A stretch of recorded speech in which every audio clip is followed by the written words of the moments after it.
அது ஒரு அழகான ரமன்பூர்ன்ற கிராமம். அங்க ராஜான்னு ஒரு விவசாயி வசித்து வந்தாரு. அவருக்கு தன்னோட வீட்டுக்கு பக்கத்துல சின்னதா ஒரு நிலம் இருந்தது. அதே கிராமத்துல சோனு அப்படின்றவரும் இருந்தாரு. அந்த கிராமத்திலேயே அவங்கிட்ட மட்டும்தான் டிராக்டர் இருந்தது. அதனால ரொம்ப திமிரா நடந்துப்பா. அதிக பணம் கொடுத்தா மட்டும்தான் நிலத்துல உழுது தருவா. ஏன்பா சோனு, எப்பவுமே நீ 200 ரூபாய் தானே வாங்குவ? இன்னைக்கு 500 ரூபாய் தந்தாதான் உழுது தருவனா? என்னப்பா நியாயம்? டிராக்டர் என்ன தண்ணியில ஓடுதுன்னு நினைச்சியா? இங்க நான் வைக்கிறதுதான் வேலை. 500 ரூபாய் தர மாதிரி இருந்தா உழுது தருவ, இல்லனா ஆள விடு. உங்களுக்கு 200 ரூபாய்க்கு உழுது தர எவனாச்சு வருவா? இப்படி பேசிட்டு அந்த இடத்த விட்டு வீட்டுக்கு கிளம்பிடுவா.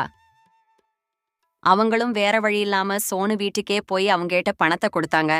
அதிக பணம் வாங்கிய பிறகுதான் நிலத்தையே உழுது தருவான். அப்படி ஒரு நாள் ராஜா தனது நிலத்துல உழுவதற்காக சோனு கிட்ட கேட்க, அவ போற வழியில நிறுத்தி கேட்டா, அண்ணே, கொஞ்சம் ஏன் நிலத்திலே உழுது தாங்களே? கடும் வெய்யலால மண்ணு ரொம்ப பிடிமானமா இருக்கு. மாடு வச்சு உழுவ முடியல. என்னது? நான் உனக்கு உழுது தரணுமா? நான் கேக்குற அளவு பணம்லா நீ வாழ்க்கையில பாத்திருக்க கூட மாட்ட. போய் வேற வேலை இருந்தா பாருப்பா. என்கிட்ட கேட்க கூட ஒரு தகுதி வேணும்.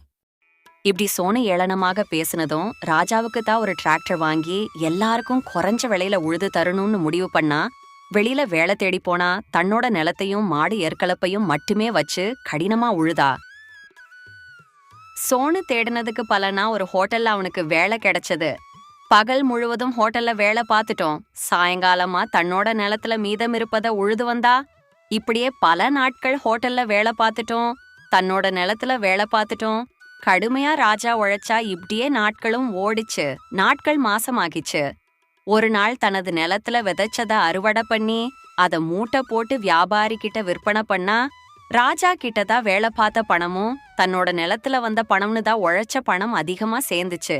அந்த பணத்தை எடுத்துக்கிட்டு உடனே பட்டணம் போய் ஒரு நல்ல டிராக்டர் வாங்கினா. ராஜா வாங்கிய டிராக்டரை ஊருக்குள்ள ஓட்டிட்டு வந்தா. ஊர் மக்கள் எல்லாரும் ஆச்சரியமாவும் சந்தோஷத்தோடையும் பார்த்தாங்க. ஆனா சோனு மட்டும் கோவத்தோடையும் ஆச்சரியத்தோடையும் பார்த்தா. ராஜா வந்த உடனே நான் நினைச்சது போலவே தன்னோட நிலத்திலையும் மத்தவங்களுக்கும் குறைஞ்ச விலையிலும் சில பேருக்கு இலவசமாகவும் உழுது வந்தா. இதனால வெளியூர்ல இருந்தும் ராஜா கிட்ட வர ஆரம்பிச்சாங்க.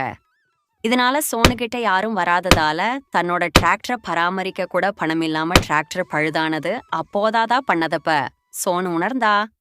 என்ன மன்னிச்சிரு ராஜா, இப்போதான் புரியுது நான் பண்ணது எவ்ளோ பெரிய தப்புன்னு. நீ எப்போ பண்ண தப்ப உணர்ந்தியோ அப்போவே நீங்க திருந்துட்டீங்கன்னே. மன்னிப்புலாம் கேட்க வேணா. ஆபரம் தன்னோட செலவுலயே ராஜா சோனுவோட வண்டிய சரி பண்ணி கொடுத்தா. பிறகு 2 பேருமே ஊர் மக்களுக்கு மிக குறைஞ்ச விலையில உழுது தந்தாங்க.